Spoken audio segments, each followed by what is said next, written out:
conference realignment, but non-realignment updates. This is just becoming a thing now that people have to talk about. So SEC Commissioner Greg Sankey was asked about the possibility of more realignment, and there's Florida and Clemson are suing the ACC trying to get out of the league.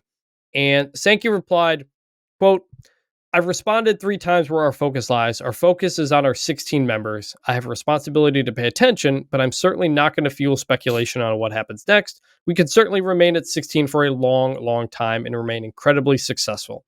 In fact, as I understand it, the issue is agreements have been signed and decisions have been made among a conference, meaning the ACC, and the question is, are those going to be honored as they were established? Apparently, that's for a court to decide. So people are running wild with all this Florida State, Clemson, Big 10, SEC, Big 12 stuff. And frankly, like, nothing can happen right now because they are locked in with the ACC until 2036. And there is not going to be any legal resolution on that situation for a while. The court cases are all ongoing still in various courts against each other. And we have no idea. It's going to take a long time to sort that out unless the two sides settle. And the ACC has no incentive to settle right now at the moment because it's doing okay in court. And so you got this Big 12 stuff out there that I don't think is really anything right now. And you've got anonymous Big 10 people apparently saying that they're not interested in Florida State. Well, they can't say they're interested in Florida State. Because if they say they're interested in Florida State or Clemson, that's legal tampering. You're not going to get anything out of these conferences. Tortious interference, Chris. Let's drop it.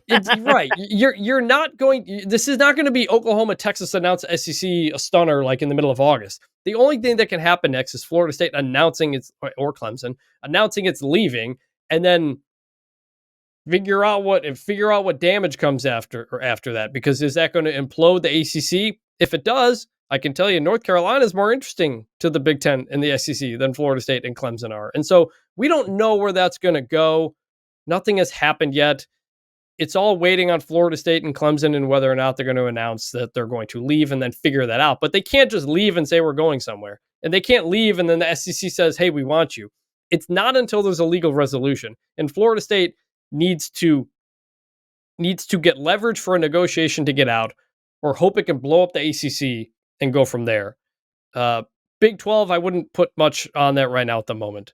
Do you guys have any thoughts on this realignment chatter? No, there's just so many moving parts. I mean, this has been the most complicated sort of awkward song and dance that we've seen. I covered the sort of halfway implosion of the Big 12 in 2010, and that was a little more clear. Obviously you had a TV deal that was coming up and decisions had to be made, but this situation is a lot more complicated and there's a lot of moving parts. And unlike a lot of situations that we've seen, it'd be one thing, and I think there'd almost be more motivation on the part of Florida State and Clemson if it was clear that if they got out, they had a home. Now, do I think if the rubber hits the road that the Big 10 of the SEC is probably taking Florida State or Clemson? I feel like ultimately, if they get out of these golden handcuffs that they are in, it's hard for me to see a world in which they sort of stiff arm them. Like maybe you take a pay cut, whatever that looks like. I think they probably still end up there, but there's a long way to get to there. And I think that lack of a clear home on the other side of the fence sort of complicates a lot of this because again, you could, what is it, Chris? $500 million they need? At least $500 million each. Yes. That's what Florida State guesses it would take to create a settlement to get out. Because there isn't an actual price. They're just estimating that's how much it would cost. Mm-hmm. Well, so if you want to start, today we're recording this on Prime Day. If somebody wants to start the competitor to Amazon, take over Amazon, and then donate $500 million to get them out of the league, that's the clearest route. Maybe by the time you can do that, that wouldn't take what, Chris, 6-9 months probably. So if you could do that, you could get them out. That seems like an option. The big key in all of this is that early 2025, ESPN has to decide whether or not it's going to pick up the option on the ACC TV contract until 2036. We didn't know this until the SEC filed this lawsuit and put this into the public domain. Because of the secret documents. ESPN was not happy about that, and neither was ACC and everybody. So if you're Florida State, your best option here is to essentially announce that you're leaving, figure it out.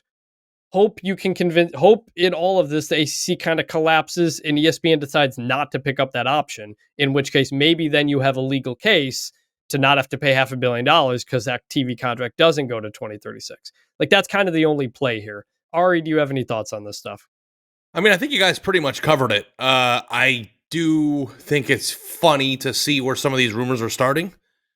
And I think that at times we need to be cognizant of who we're listening to and who we believe. The people who are on Twitter who are wrong about conference realignment all the time, stop retweeting them. Stop listening to them, please.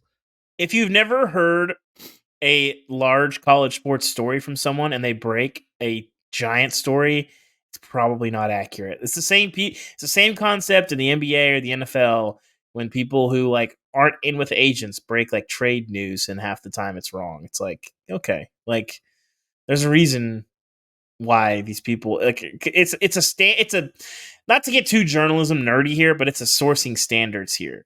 Like you could get somebody, a source, to say, oh yeah, the Big Ten doesn't want, so and so, or whatever you want to say about wherever this Florida State Clemson thing goes.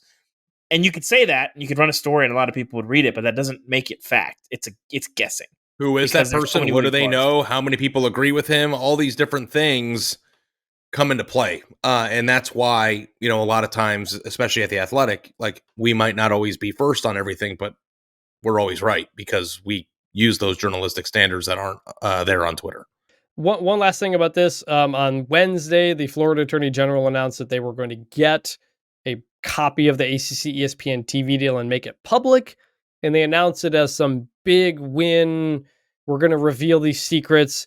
That's not the case in reality. It's going to be a redacted version that they get. All the trade secrets and all the specific ESPN details are not going to be made public. And also, there's already an agreement with Florida State to give that to Florida State and make it public through the court proceedings. So there was a hearing set next week in this TV contract case. It essentially, what's going to become public was already going to become public, and the Attorney General is just trying to kind of save face and make it look like it was a big win. It's nothing we weren't already going to know. We're not going to find any juicy details on it, but you'll probably hear more about that in the coming weeks as it comes out.